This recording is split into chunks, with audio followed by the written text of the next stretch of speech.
नमस्कार मंडळी, आपलं स्वयंपाकघर या यूट्यूब चॅनलवरती आपलं स्वागत आहे। आज आपण दिवाळीच्या फराळामध्ये करंजीसाठी जे सारण लागतं त्या सारणाची रेसिपी पाहणार आहे। चला तर मग रेसिपीला सुरुवात करूया।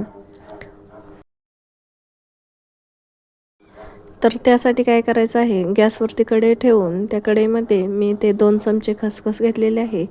ती खसखस एकदम लालसर रंग होईपर्यंत भाजून घ्यायची आहे। खसखस लालसर झाली की आपण साईडला काढून घ्यायची आहे। त्यानंतर त्याच कढईमध्ये 1 चमचा तूप घ्यायचं आणि त्या तुपामध्ये काजू बारीक केलेले काप असतात ते काप आपण तळून घ्यायचे आहेत। इथे मी काजूचे काप 1 मिनिटभर तुपामध्ये तळून घेतलेले आहेत। काजूचा हलकासा रंग चेंज झाला की आपण हे काप साईडला काढून घ्यायचे आहेत। त्यानंतर त्याच तुपामध्ये 1 चमचा आणखी तूप घालायचं आणि त्याच्यामध्ये बारीक साईजचा रवा असतो तो 2 वाटी रवा घालून घ्यायचा आहे।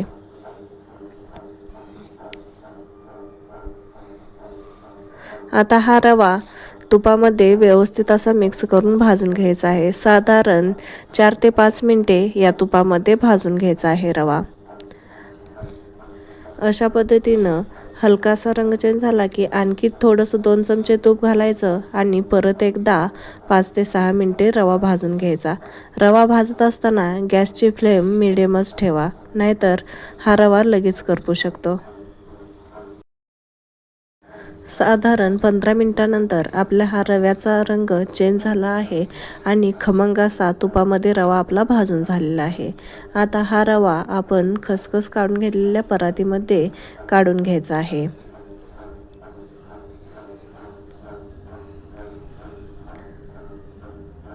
आता त्याच कढईमध्ये आणखी 1 चमचा तूप घालून घ्यायचा आहे आणि त्या तुपामध्ये मी बारीक किसून घेतलेलं खोबरं 2 वाट्या घालून घ्यायचं आहे। ज्या वाटीनं रवा घेतला होता त्याच वाटीने इथे 2 वाटी खोबरं घ्यायचं आहे। म्हणजे 2 वाटी रव्यासाठी 2 वाटी खोबरं पुरेसं आहे।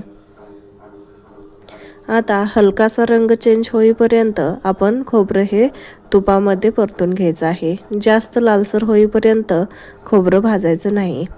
थोडासा रंग चेंज झाला की आपण हे खोबरं साईडला परातीमध्ये काढून घ्यायचं आहे। आता या रव्यावरती आपण हे खोबरं देखील काढून घेतलेलं आहे। आता त्याच्यावरतीच अगोदर आपण जे काजूचे काप तळून घेतले होते ते देखील याच्यामध्ये घालून घ्यायचे आहेत। त्यानंतर मी इथे 1 लहान वाटी होईल इतकं बदाम किसून घातलेलं आहे। जे आपण आलं किसतो त्या किसणीने इथे मी बदाम किसून घातलेलं आहे। तुम्हाला जर हवं असेल तर तुम्ही त्या बदामाचे काप करून देखील घालू शकता। त्यानंतर काय करायचं आहे, एका मिक्सरच्या भांड्यामध्ये आपण ज्या वाटीने रवा आणि खोबरं घेतलं होतं त्याच वाटीने 2 वाटी साखर घ्यायची आहे आणि याच्यामध्ये मी 4 विलायची सोलून घालून हे आता मिक्सरला फिरवून घेणार आहे। मी ते पिठी साखर बनवलेली आहे ते आता या सारणामध्ये घालून घ्यायची आहे। ज्यावेळी आपण सारणामध्ये साखरेची पिठी घालतो त्या अगोदर आपलं सारण पूर्ण थंड झालेलं पाहिजे। रवा आणि खोबरं पूर्ण थंड करून घ्यायचं आहे, त्यानंतरच त्याच्यामध्ये साखरेची पिठी घालून घ्यायची आहे। आता हे सारण आपण सर्व एकत्रित असं मिक्स करून घ्यायचं आहे। आता साखरेची पिठी याच्यामध्ये सर्व व्यवस्थित अशी मिक्स करून घ्यायची आहे। आता 2 वाटी रव्यासाठी 2 वाटी साखर आणि 2 वाटी खोबरं पुरेसं होतं। तुम्हाला जर जास्त गोड हवं असेल तर तुम्ही याच्यामध्ये साखरेचं प्रमाण वाढवू शकता, पण 2 वाटी साखर याच्यासाठी पुरेशी आहे। अशा पद्धतीनं इथं आपलं सर्व असं सारण मिक्स करून तयार झालेलं आहे। असं जर वाटीच्या प्रमाणात तुम्ही सारण बनवलं तर आपलं सारण हे गोड देखील होतं आणि अगदी व्यवस्थित आणि चवीला देखील छान होतं। जर तुम्हाला ही सारणाची रेसिपी आवडली असेल तर व्हिडिओला लाईक आणि चॅनलला सबस्क्राईब करा। धन्यवाद।